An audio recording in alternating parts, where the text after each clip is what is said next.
Here's a question for you. Like, I mean, I only recently considered it about the split squats. I was just thinking my legs are where they are right now. Say I built a capacity to 50-pound dumbbells, so 100 pounds total, to do 30 sets in 1 hour, 30 sets per leg, like alternating every minute of 10 or 12. I can't do it right now. If I get built up to that capacity to do that, where I'm not even sore or be able to do that like once a month, would my legs be better built than they are now? Would you say?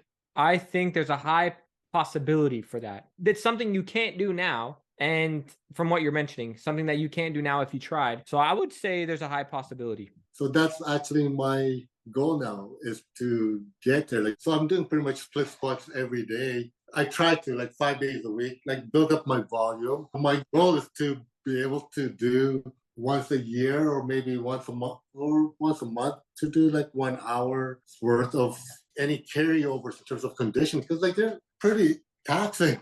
I just think that, even just doing body weight, I think for people, they could do like even like the push-ups, like 20 sets in 20 minutes, alternating every minute, so 10 sets per leg. I think that would be have a lot of carryover, or what do you call it? Like, Transfer. just benefits Oh, to benefits. general Right. population.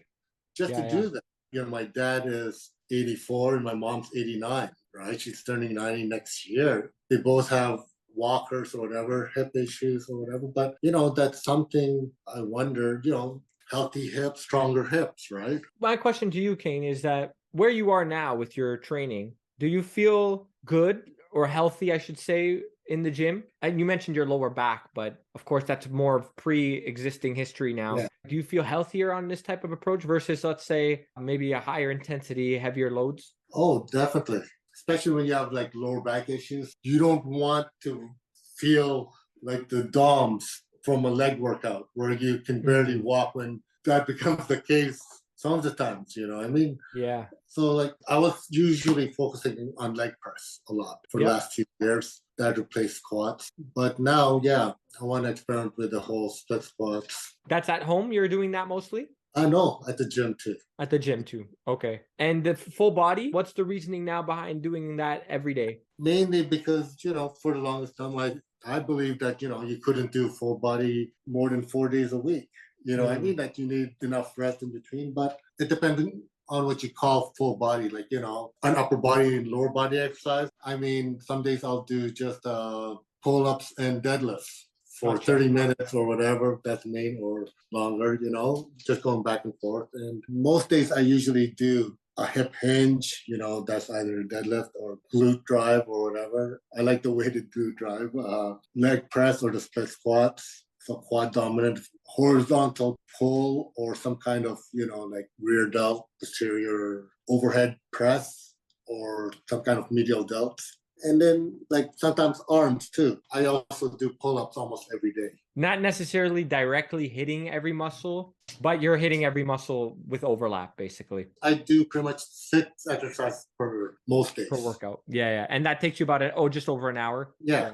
My question, from all the years that you've spent training and learning and trial and error and all that, if your goal was now just to optimize hypertrophy, not even mental health, I know that's important because that's a component, I think, of being able to go to the gym regularly. Let's just play this game because I'm curious. How would you construct your training right now if it was only specific to muscle growth? I would probably do full body 5 to 6 days per week. It's basically the same, just with 1 or 2 rest days. Yeah.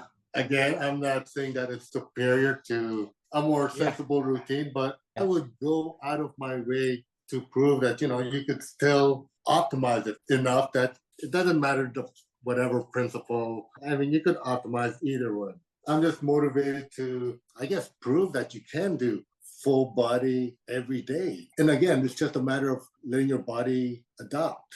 I have my clients doing full body like 5 to 6 days per week. I get them to just do an AMRAP on the last set of an Mm. exercise, like every other week.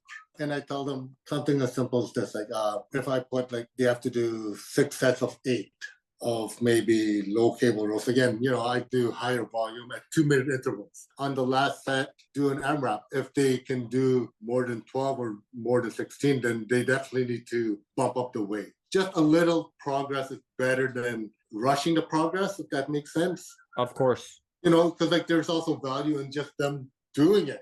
You don't necessarily need to have progressive overload as fast as we tend to focus on. Yeah. What I was kind of referring to was the people who want to train to failure every set for every exercise all the time, where you can hit a body part, the same body part, even with maybe overlap the next day, right? Like, I think that would be pretty tough to recover from. Maybe that's the whole thing, is that if you were taking it to failure, maybe 4 days per week would be the max, because of the higher volume. You need to train more frequently just to spread out that volume. And Kane, real quick, how are you for supplements? Do you take supplements now? Protein powder, I take maybe 3 to 4.5 scoops per day. Okay. Like I said, all I focus on is getting protein. So I am taking creatine. I just started taking creatine again, actually 2 weeks ago. I take a multi in fish oil, vitamin D3. I take magnesium glycinate like an hour before bed, up to like 600 milligrams. That's been helping me sleep a lot. Yeah. That's 600 milligrams of magnesium bisglycinate. Glycinate. Oh, glycinate. Okay.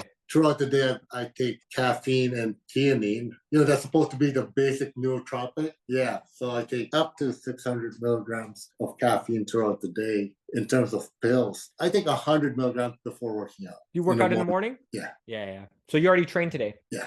I train either at 8 o'clock or at 10:30 or at 2 o'clock. Most days I train 8 o'clock or 10:30.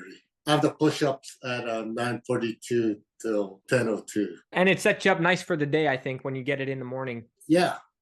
That's the problem I have. Like some days I want to push it to 2 o'clock so I can focus on painting or something, or being more productive. If I push it till 2 o'clock, then I allow myself to work out a bit longer. You're also an online coach, right, Kane? Yeah.